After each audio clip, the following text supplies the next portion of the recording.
ऋतुराज सिंधिया जी।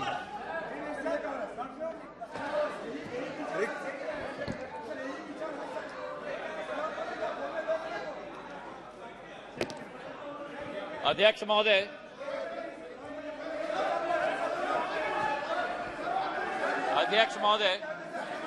ऋतुराज सिंधिया। आज मैं अपने एनडीए के गठबंधन को और प्रधानमंत्री जी को मैं धन्यवाद अर्पित करना चाहता हूं कि इस अविश्वास प्रस्ताव पर बोलने का मुझे मौका दिया। लेकिन जो ये दृश्य अध्यक्ष महोदय इस प्रजातंत्र के मंदिर में आज हम देख रहे हैं, जिस प्रजातंत्र के मंदिर में इस देश की संस्कृति, इस देश का सद्भाव, इस देश की विचारधारा निर्मित की जाती, जिस प्रजातंत्र के मंदिर से देश की 140 करोड़ जनता अपनी प्रेरणा लेती, उस प्रजातंत्र के मंदिर में ये स्पष्ट हो गया है अध्यक्ष महोदय कि इन लोगों को ना देश की चिंता है, ना प्रधानमंत्री के पद की चिंता है, ना राष्ट्रपति के पद की चिंता है। इनको तो केवल अपनी हैसियत की चिंता है। ये देश को पूर्ण रूप से स्पष्ट हो गया। अध्यक्ष महोदय, मुझे 20 साल हो गए हैं इस संसद में, मेरा अपना सौभाग्य मैं मानता हूं, लेकिन ऐसा दृश्य में मैंने 2 दशक में नहीं देखा है कि जिस तरीके से देश के सर्वोच्च पद के व्यक्ति 140 करोड़ जनता के हृदय में स्थापित इस देश के प्रधानमंत्री के प्रति जो शब्दों का उपयोग विपक्ष के द्वारा किया गया है, मैं मानता हूं कि सदन के सामने नहीं लेकिन देश की जनता के सामने इन्हें माफी मांगनी चाहिए। आज जो दृश्य हम देख रहे हैं अध्यक्ष महोदय कि अविश्वास प्रस्ताव के आधार पर, अध्यक्ष महोदय मैं आपका संरक्षण चाहूंगा।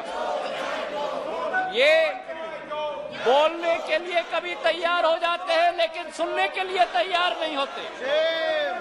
न देश की जनता की ठोक कर 2 बार चुनाव में नतीजा हजम करने के लिए तैयार है, न सदन की बात सुनने के लिए तैयार है। आज जो स्थिति उत्पन्न हुई है अध्यक्ष महोदय, जो अविश्वास प्रस्ताव लाया गया है, सर आपका संरक्षण मैं चाहता हूं, इनको कंट्रोल किया जाए। देश की जनता ने तो अपना पूरा परिणाम इनके चेहरे पे दिखा दिया। जो जनता के सामने नहीं कर पा रहे वो आज सदन में बैठ के कोशिश कर रहे हैं करने के लिए। जो अविश्वास प्रस्ताव इनके द्वारा यहां लाया गया, यह अविश्वास प्रस्ताव मणिपुर की बात नहीं है। मिशन मणिपुर के आड़ में ये अपनी राजनीतिक रोटियां सेकने के लिए आज यहां उपस्थित हुए हैं। पिछले 2 दिन से मैं सुन रहा हूं अध्यक्ष महोदय, हम इनको भी बता दें कि अगर ये इनका वर्ताव रहा तो इनकी बात भी इस प्रजातंत्र के मंदिर में हम सुनने नहीं देंगे। पूर्ण रूप से स्पष्ट करना चाहते हैं अध्यक्ष महोदय, जो इस क्षेत्र में और इस सदन में प्रस्तुतिकरण हुई है, ये वो बादल है जो गरजना चाहते हैं लेकिन बरसते नहीं।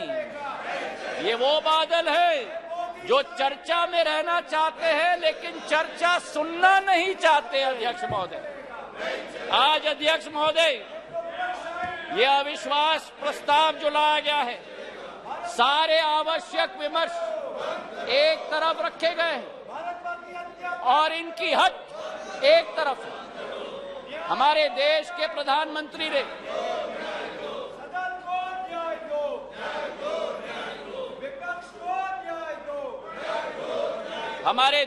प्रधानमंत्री ने सभापति महोदय सदन के बाहर मणिपुर पर संवेदनशीलता के साथ बयान दिया, लेकिन इनका हट है कि बयान सदन के अंदर दें।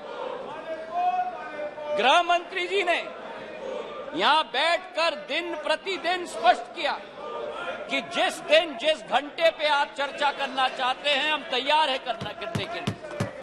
लेकिन 17 दिन इसी तरह ये सदन को इन्होंने चलने नहीं दिया। 17 दिन मजबूर करके स्थगित किया। और आज अध्यक्ष सभापति महोदय, मैं स्पष्ट करना चाहता हूं कि जो ये लोग मौन व्रत की बात करते हैं, मैं इनसे पूछना चाहता हूं 1993 में जब मणिपुर की जातीय हिंसा में 750 लोगों की जान गई थी, तब तत्कालीन प्रधानमंत्री नरसिम्हा राव जी ने सदन के अंदर मौन व्रत क्यों धारण किया था? इसका जवाब ये दें। और केवल सन 1993 में नहीं, लेकिन 2011 में जब मणिपुर में 123 दिन ब्लॉकेड चला, जातीय हिंसा चली, तब उस समय में भी तत्कालीन प्रधानमंत्री मनमोहन सिंह जी ने सदन के अंदर मौन व्रत क्यों धारण किया था? इसका उत्तर भी ये लोग दें। तो सभापति महोदय, मैं आपसे पूछना चाहता हूं कि ये अगर दोगली राजनीति नहीं है, ये अगर पॉलिटिक्स ऑफ कन्वीनियंस नहीं है, तो क्या है? मैं पूछना चाहता हूं। आज सभापति महोदय, लोकतांत्रिक व्यवस्था पर मैं इनको भाषण नहीं दूंगा, लेकिन जो इनकी अवसरवादी सोच है उसका पर्दाफाश पूरे देश के जनता के समक्ष में रखना चाहता हूं। ये जो समूह है I.N.D.I.A.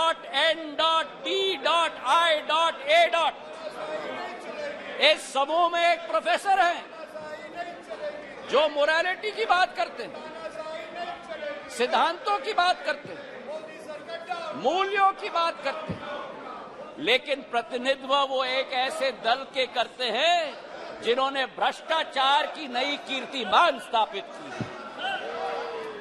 इस I.N.D.I.A. समूह में एक ऐसी समूह की नेत्री है जिस समूह की नेत्री सोचती है कि कश्मीर को भारत के साथ जोड़ना सबसे बड़ी भूल है। ये इनका असली चरित्र है। मुझे लगता है आप बहाना ढूंढ रहे हैं बाहर जाने का। ये उचित नहीं है। ये उचित नहीं है। कार्यकर्ता ने आपने अविश्वास प्रस्ताव लाया, उसका उत्तर सुनिए आप। ये बिल्कुल मर्यादाहीन व्यवहार करना, उसके बाद वॉकआउट करना, ये लोकतांत्रिक संसदीय व्यवस्था की दृष्टि से उचित नहीं है। नो, बिल्कुल गलत बात है ये। आपका इस प्रकार से बहाना लेकर के बाहर जाना, ये बिल्कुल संसदीय व्यवस्था का अपमान है। ये बात करवा करके नोट करिए आप लोग, प्लीज। Honourable minister, please.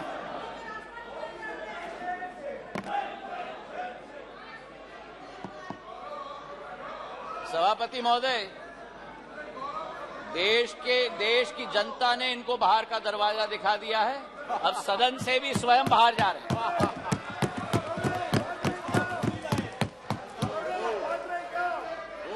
इन्हें तो सभापति महोदय अपने अविश्वास प्रस्ताव पे स्वयं ही विश्वास नहीं है।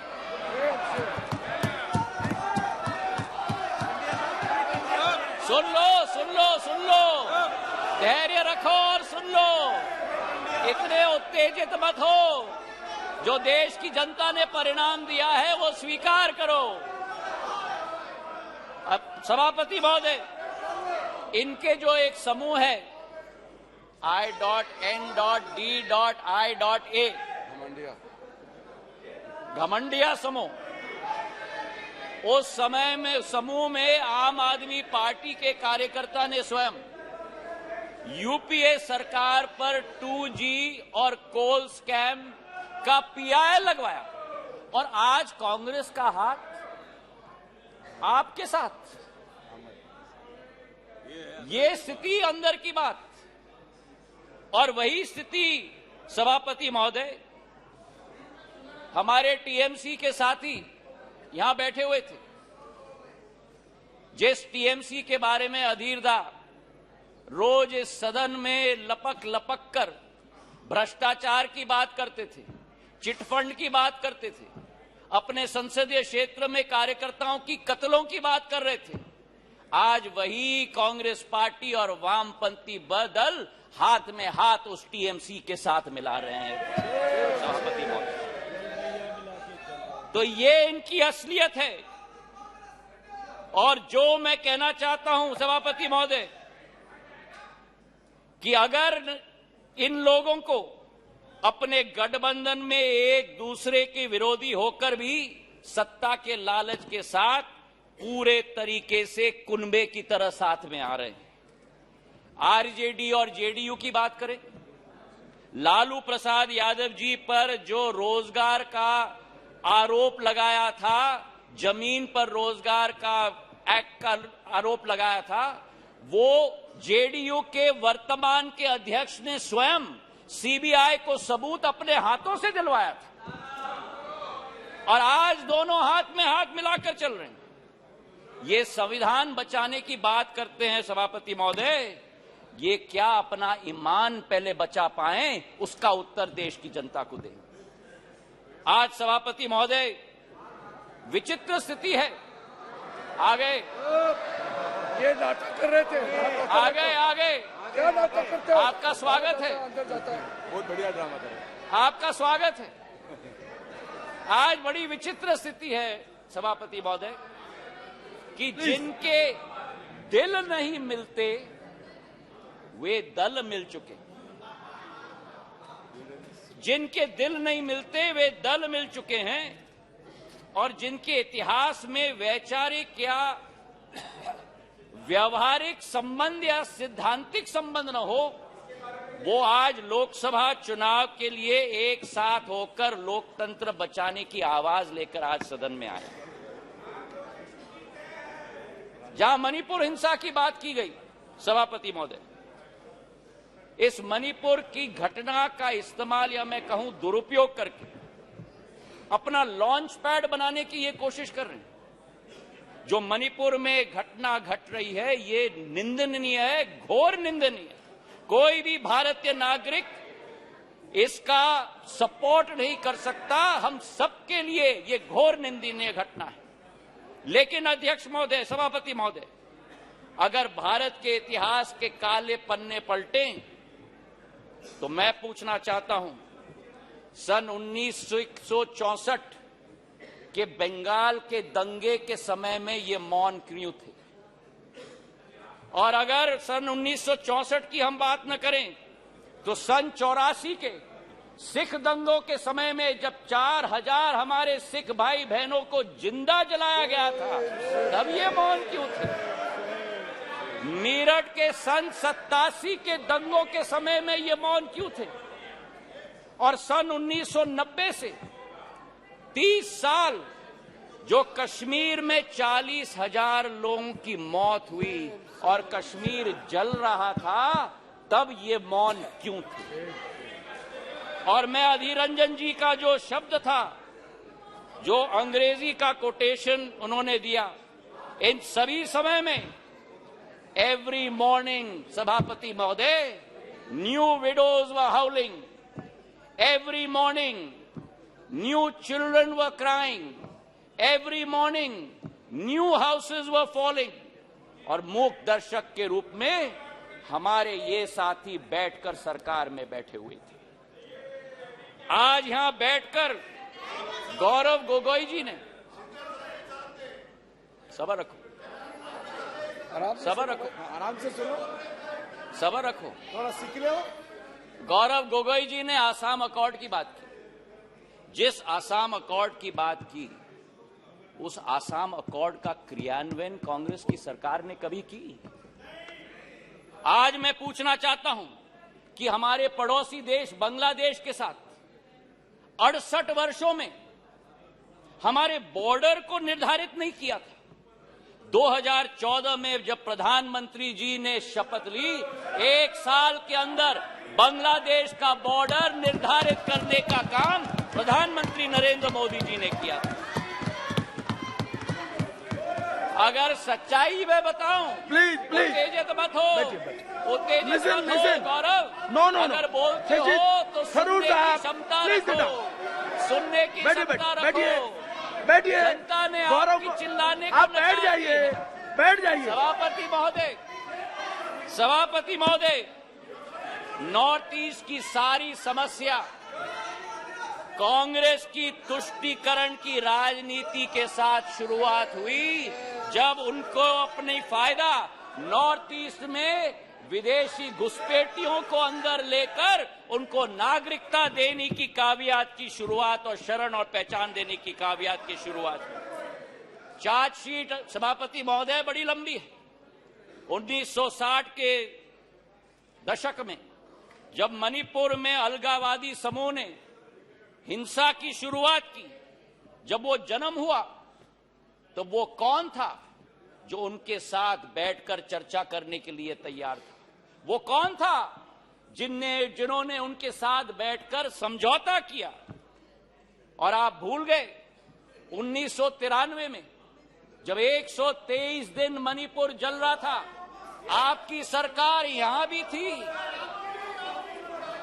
आपकी सरकार यहां भी थी, आपकी सरकार यहां भी थी और आपकी सरकार वहां भी थी। और आज आप मणिपुर के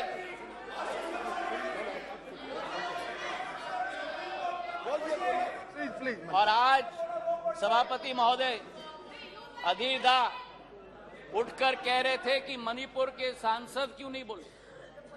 उस समय मणिपुर का सांसद इस सदन में रोते रोते हुए उनका वक्तव्य क्या था इस संसद में मैं पूछना चाहता हूं। जब आपकी सरकार यहां भी थी और आपकी सरकार वहां भी थी, मणिपुर के सांसद ने इस संसद में 1993 में वक्तव्य दिया। उन्होंने कहा, and I quote, the state government is helpless, it has no funds, the state government cannot even afford to purchase weapons for the security persons to fight the insurgents. Please, ये सुनिएगा, please think that Manipur is a part of this country. It affects the whole nation. शायद कांग्रेस के नेता को इन शब्दों को सुनना चाहिए था कल यहां भाषण देने के पहले। मुझे आज सभापति महोदय मुजफ्फर वारसी जी की शब्द याद आती और मैं कोट करना चाहता हूं, औरों के ख्यालात की लेते हैं तलाशी, औरों की ख्यालात की लेते हैं तलाशी और अपने गिरबान में झांका नहीं जाता। आज ये स्थिति उत्पन्न हो गई है। तथ्यों के आधार पर अगर हम बात करें, कल गृह मंत्री जी ने सदन में पूरा व्याख्यान दिया। इनके मंत्री संतरी न तंत्री एक बार भी मणिपुर गए। हमारे गृह मंत्री 3 दिन वहां रात दिन बिताए हैं। हमारे राज्य मंत्री ने 23 दिन, नित्यानंद राय जी ने मणिपुर में बैठकर स्थिति का जायजा लिया। आज राहत राशि वहां पहुंची है, अनाज पहुंचा है, वर्चुअल सिस्टम से स्कूल्स चल रही हैं, आर्मी की फोर्स पहुंची है, इवैक्यूएशन में हम मदद कर रहे हैं। जो भी हम लोग कोशिश कर रहे हैं और आंकड़े की आप बात करते हो तो आंकड़े की पुष्टि करो। ये पिछले 9 साल मणिपुर में सबसे शांतिपूर्ण समय रहा है इंसर्जेंसी के दृष्टिकोण से। आपके 10 साल से 3 गुना कम इंसर्जेंसी हुई है और 6 गुना कम सिविलियन डेथ्स आज मणिपुर में हुआ है। सभापति महोदय, नॉर्थ ईस्ट की जब हम बात करते हैं, नॉर्थ ईस्ट की जब हम बात करते थे 1 दशक पहले, तो चित्र हमारे दिमाग में आता था। हिंसा का चित्र आता था, आतंक का चित्र आता था, अस्थिरता की चित्र आती थी। और उसके पीछे एक कारण है। उसके पीछे कारण यह है कि दशकों से जो सरकार रही थी उनकी सोच विचारधारा थी कि अगर बॉर्डर विलेजेस में और उत्तर पूर्वी क्षेत्र में अगर विकास किया तो वहां जागरूकता उत्पन्न होगी, इसलिए उन्हें विकास से वंचित रखा जाए। हमारे प्रधानमंत्री ने 2015 में देश के प्रधानमंत्री ने पहला कदम लिया।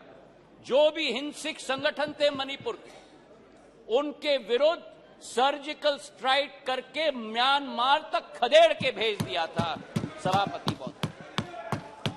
और उसके बाद पहला कदम जो लिया, विकास व्यापक सोच के साथ, एक विचारधारा के साथ, उन्होंने एक विकास का मंत्र दिया सभापति महोदय, विकास का मंत्र दिया हीरा, क्योंकि उत्तर पूर्वीय क्षेत्र भारत का हीरा है। हीरा मतलब हाईवे, हीरा मतलब इंटरनेट, हीरा मतलब रेलवेज, हीरा मतलब एविएशन।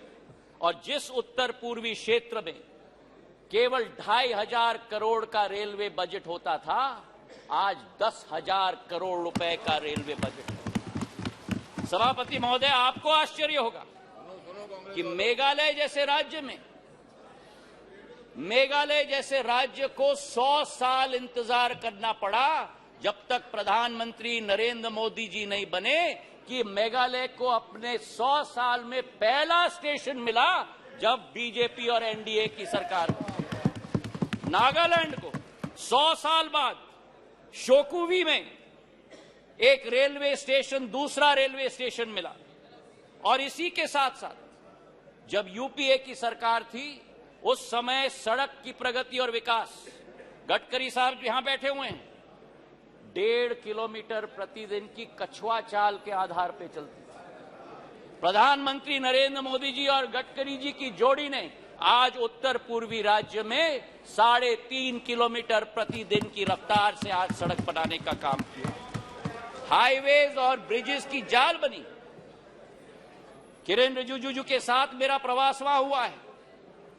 हमने दोनों देखा है कि भारत में अगर पानी पर सबसे लंबा पुल बना है, तो अगर कहीं बना है तो ढोला सदय ब्रिज ब्रह्मपुत्र पर हमारे असम के राज्य में बना हुआ है। और उसी के साथ किसी ने कभी कल्पना नहीं की थी उत्तर पूर्वी राज्यों के बारे में, पर उत्तर पूर्वी राज्यों को विश्व के साथ जोड़ने का अगर संकल्प किसी का रहा, तो भारत को म्यांमार और थाईलैंड के साथ सुपर हाईवे बनाने का काम प्रधानमंत्री नरेंद्र मोदी जी का रहा। मुझे तो आश्चर्य हुआ सभापति महोदय कि इनके अरुणाचल प्रदेश और सिक्किम,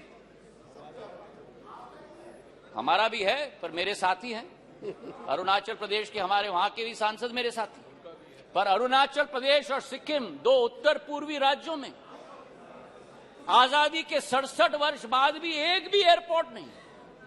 9 सालों में अरुणाचल में एक नहीं लेकिन 3 एयरपोर्ट, तेजू, पासीघाट और होलोंगी बनी है, और सिक्किम में पाक्योंग। जिस अरुणाचल प्रदेश में केवल 9 हवाई अड्डे थे, आज उस अरुणाचल प्रदेश में सभापति महोदय 17 हवाई अड्डे हैं। 17 हवाई अड्डे। जो 7 सिस्टर्स कहलाती थी, उस समय में ये 7 निग्लेक्टेड सिस्टर्स थी। लेकिन प्रधानमंत्री जी के आने के बाद आज उत्तर पूर्व में प्रधानमंत्री जी के पूर्वोदय के मंत्र के साथ विकास का एक नया उदय पूर्वोदय में हो रहा है। मुझे दुख भी हुआ सभापति महोदय, और मुझे आश्चर्य भी हुआ। हमारी कोशिश रहती है कि इस संसद में कभी भी व्यक्तिगत आक्षेप, हम एक दूसरे के साथ सहमत न हो, हम एक दूसरे की नीतियों पर, हमारी नीयत पर कटाक्ष जरूर करें, पर व्यक्तिगत आरोप कभी नहीं होना चाहिए। और जो आरोप इस हाउस में किया गया कल सभापति महोदय, मुझे आश्चर्य भी हुआ और दुख भी हुआ जब राहुल गांधी जी ने सदन में कहा कि प्रधानमंत्री के लिए मणिपुर हिंदुस्तान का भाग नहीं। मैं बताना चाहता हूं आपको सभापति महोदय कि जिस प्रधानमंत्री ने उत्तर पूर्वी राज्य को विश्व के साथ जोड़ा है, जिस प्रधानमंत्री का उत्तर पूर्वी क्षेत्र के साथ दिल का रिश्ता है, जिस प्रधानमंत्री ने भारत के दुश्मनों को उत्तर पूर्वी राज्य से खदेड़ खदेड़ कर बाहर कर दिया हो, जिस प्रधानमंत्री के रोम रोम में भारत माता बसती हो, जिस प्रधानमंत्री ने भारत कश्मीर को भारत के अभिन्न अंग बनाने के लिए अनुच्छेद 370 रद्द किया हो, श्यामा प्रसाद मुखर्जी के सपने को एक विधान, एक प्रधान और एक निशान को साबित किया हो। मैं बताना चाहता हूं विपक्ष को, सभापति महोदय, कि भारत को अलग अलग टुकड़ों में देखने की विचारधारा आपकी है, हमारी नहीं। हमारे सभापति महोदय, बैठो बैठो बैठो, आराम से बैठो। आपने ही चेंज कराया, मुझे कान खोल के सुन लो, सत्य सुन लो, आपने ही चेंज कराया। जिस अब मेरा मुंह मत खुलवाना। सभापति महोदय, जिस अविश्वास प्रस्ताव को ये लेके आए, इसका सत्य देश की जनता के समक्ष होनी चाहिए। जिस तरह से एक एक वर्ग का विश्वास तोड़ा गया है और जिस तरीके से प्रधानमंत्री जी ने एक एक वर्ग का अविश्वास को विश्वास में परिवर्तित किया है, वो सत्य आज इस सदन के द्वारा देश की जनता के समक्ष जानी चाहिए। किसान, सभापति महोदय, इस देश की रीढ़ की हड्डी, 60% आबादी हमारी कृषि प्रधान राष्ट्र है, लेकिन अगर किसान का पीठ तोड़ने वाला कोई कालखंड रहा तो 2014 के पहले रहा। आज हमारा किसान को समर्थन मूल्य पर्याप्त मात्रा में मिल रहा है, उसकी खरीदगी पर्याप्त मात्रा में हो रही है। आज हमारे किसान कितने उत्तेजित हो रहे हैं। सभापति महोदय, खुजली बहुत आती है, खुजली बहुत आती है, खुजली बहुत आती है। आज हमारे किसान को, सभापति महोदय, धान की खरीदी में 90% वृद्धि हुई है, गेहूं की खरीदी में 75% वृद्धि हुई है। नरेंद्र सिंह जी यहां बैठे हुए हैं। हमारे समर्थन मूल्य की हम बात करें, 2014-15 में धान की एमएसपी 1360 थी, आज धान की एमएसपी 2183 है, 60% की वृद्धि हुई है। कल कपास की बात की गई, कपास की एमएसपी हम बात करें, कपास की एमएसपी 3350 रुपए होती थी, आज वही कपास की एमएसपी बढ़कर 6620 हो चुकी है, 80% की वृद्धि हो गई। सोयाबीन की एमएसपी 2560 रुपए होती थी, आज 4600 रुपए हो चुकी है, 80% की वृद्धि हुई है।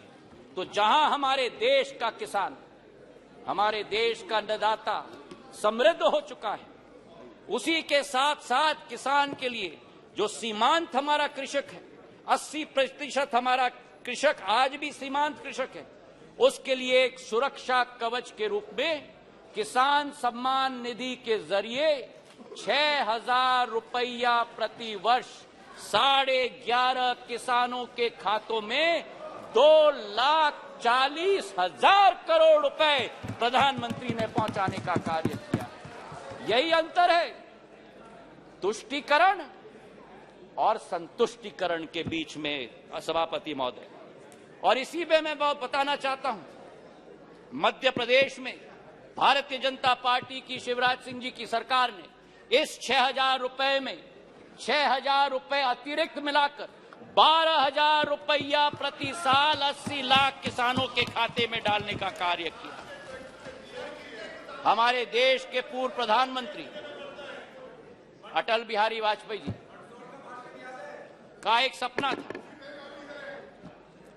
उनका एक सपना था कि इंटरलिंकिंग ऑफ रिवर्स होना चाहिए, और आज उनके सपने को अगर साकार किया है तो प्रधानमंत्री नरेंद्र मोदी जी ने Ken Betwa interlinking of reverse के आधार पर किया। 42,000 करोड़ रुपए की योजना, उत्तर प्रदेश और मध्य प्रदेश के 13 जिलों को मिलाकर 60 लाख लोग प्रभावित होंगे। ये वो बुंदेलखंड क्षेत्र है जिसने अपने इतिहास में सूखी माटी के अलावा कुछ नसीब नहीं किया था, अध्यक्ष सभापति महोदय, आज वहां 11 लाख हेक्टेयर की सिंचाई होगी, 105 मेगावाट की ऊर्जा का सर्जन होगा। और उसी के साथ इस परिवर्तन के स्केल पे भी मैं बात करना चाहता हूं। ये परिवर्तन का स्केल आजादी से 2003 तक 56 साल कांग्रेस की सरकार रही, 56 साल 7.5 लाख हेक्टेयर की सिंचाई हुई थी। और 20 वर्ष में 2003 से 2023 तक 20 वर्ष में 45 लाख हेक्टेयर की जमीन की सिंचाई हुई है, 6 गुना। और जहां अब फिर उत्तेजित हो गए, और जहां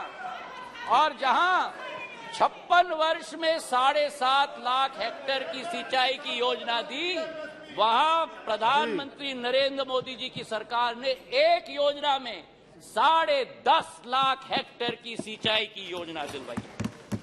ये इसी बात का उदाहरण है सभापति महोदय कि डबल इंजन यानी डबल विजन। तुष्टीकरण से किसान का भला नहीं होता, बल्कि संतुष्टीकरण से ही किसान का भला होता है। गरीबों की अगर हम बात करें हमारे सभापति महोदय, योजनाबद्ध तरीके से गरीबों को बैंक के अकाउंट से अलग रखा गया। हमारे देश के पूर्व प्रधानमंत्री ने कहा कि जब 1 रुपया भेजा जाता है केवल 15 पैसे खाते में पहुंचता, मतलब 85 पैसे बिचौलियों की दुकान के आधार पर जाते। आज हमारे प्रधानमंत्री के द्वारा, नरेंद्र मोदी जी के द्वारा 50 करोड़ जन धन अकाउंट स्थापित करके 25 लाख करोड़ रुपए गरीबों के खाते में डालने का कार्य किया गया है सभापति महोदय। हमारे गैस के कनेक्शन उज्ज्वला महिलाओं के लिए, हमारे घरों के 3.5 करोड़, हमारे क्षेत्र, हमारे देश की जनता को उत्पन्न करने के लिए हमारे प्रधानमंत्री जी की सोच। अर्थव्यवस्था की बात हमारे वित्त मंत्री जी ने किया। मैं एक बात उनकी बात में जोड़ना चाहता हूं। स्कैम्स की लंबी लिस्ट कल गृह मंत्री जी ने पढ़ी थी। कोल का स्कैम हुआ, 2G का स्कैम हुआ, अनेक स्कैम हुए। और आज मैं बोलना चाहता हूं कि जिस राह पर इंडिया नहीं लेकिन भारत चल रहा है प्रधानमंत्री जी के नेतृत्व में, जहां कोई निजी हित नहीं होगी, केवल राष्ट्र हित होगी, उसी संकल्प के साथ हम लोग आगे चल रहे हैं। 9 साल में सभापति महोदय हम लोग 10 नंबर आर्थिक व्यवस्था के रूप से आज 5 नंबर तक पहुंचे जी। ये एक बहुत बड़ी उपलब्धि है। लेकिन आज मुझे आश्चर्य है जब कहा जाता है कांग्रेस के एक नेता के द्वारा कि इस क्षेत्र में ओवर कॉन्फिडेंस देखिए।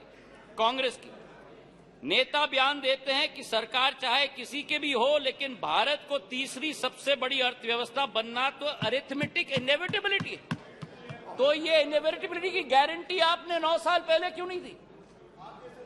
कांग्रेस की सरकार के समय आजादी से आज तक 67 वर्षों में हम लोग केवल 12 नंबर से 10 नंबर पर पहुंचे, और जब 9 साल में 10 नंबर से हम 5 पर पहुंच जाएं तो अरिथमेटिक इनएविटेबिलिटी बढ़ जाती है।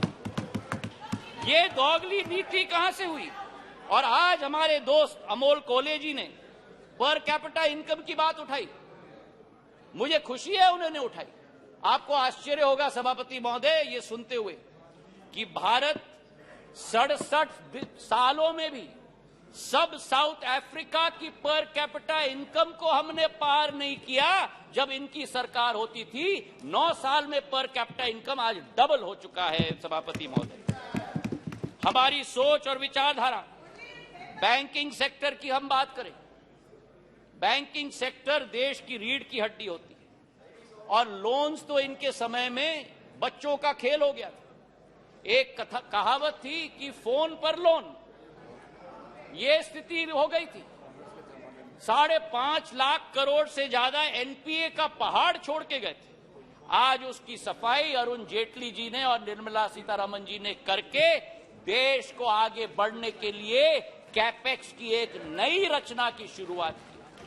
कभी हम कल्पना कर सकते थे कि भारत में 10 लाख करोड़ रुपए का कैपेक्स का प्रोग्राम होगा और इंफ्रास्ट्रक्चर का कैपेक्स का प्रोग्राम भी ऐसे कि 10 साल में 15,000 किलोमीटर की रेलवे लाइन बनी और एनडीए सरकार के समय में 26,000 किलोमीटर की रेलवे लाइन बनी।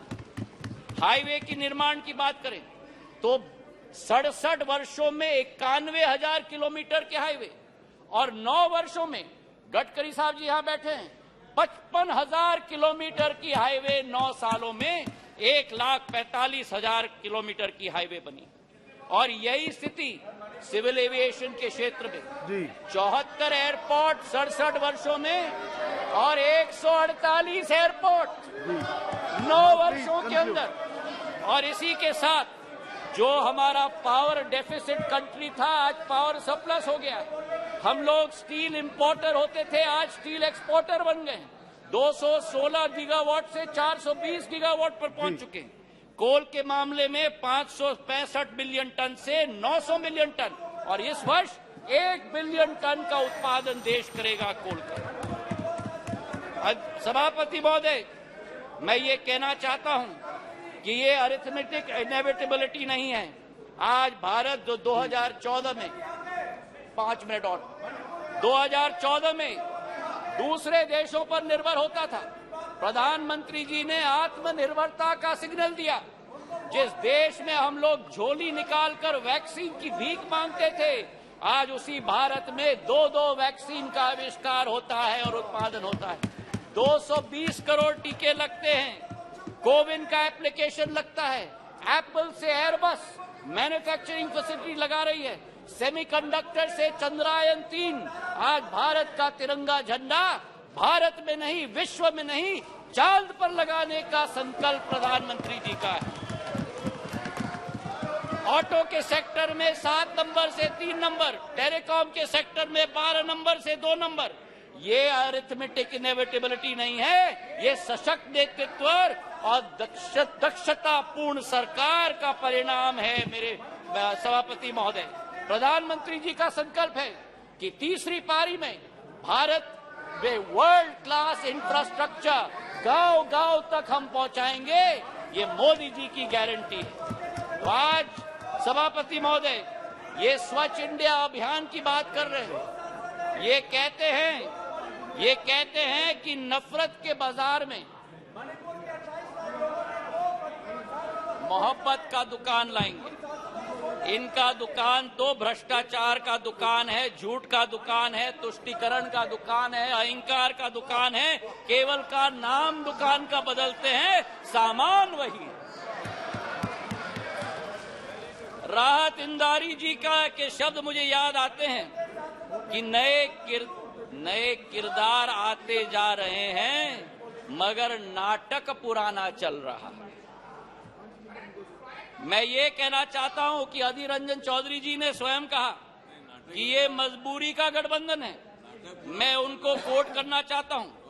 उन्होंने एक इंटरव्यू में कहा था, अधीरदा ने, सबको लगा है कि इस समय जो मोदी शाह का जगरनॉट चलते हैं, सबको लगा है कि इस समय जो मोदी शाह के जगरनॉट चलते हैं, सबको एकजुट होना जरूरी है।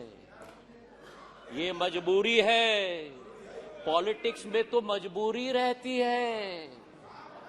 आज ये अविश्वास प्रस्ताव इसलिए लेके आए हैं। मैं ये पूछना चाहता हूं कि कौन सी इंडिया की आवाज ये उठाते हैं जब विदेश जाकर 2 इंडियाज की बात करते हैं। ये कौन सी इंडिया की आवाज उठाते हैं जब गलवान में हमारे सेना के शौर्य और उसी के साथ सर्जिकल स्ट्राइक पर उंगली उठाते हैं। ये कौन से इंडिया की आवाज करते हैं जो कोरोना जैसी भीषण समस्या में राजनीति पर उतर जाते हैं।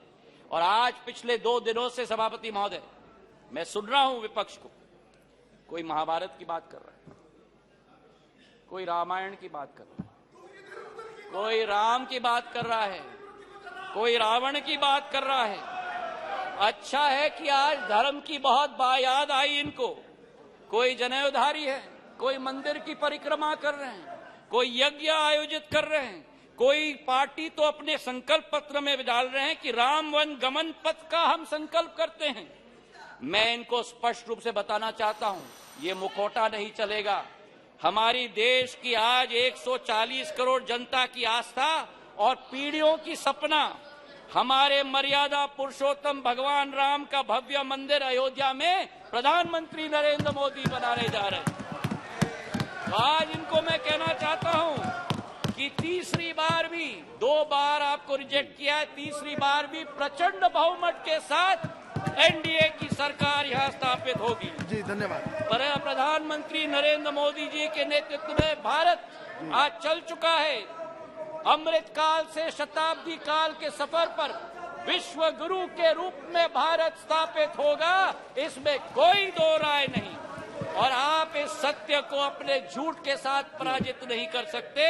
मैं अंत में 4 लाइन करके अपना बात समाप्त करता हूं। नागफनी पुष्प दे नहीं सकते, नागफनी पुष्प दे नहीं सकते, भ्रष्टाचारी जनहित सोच नहीं सकते।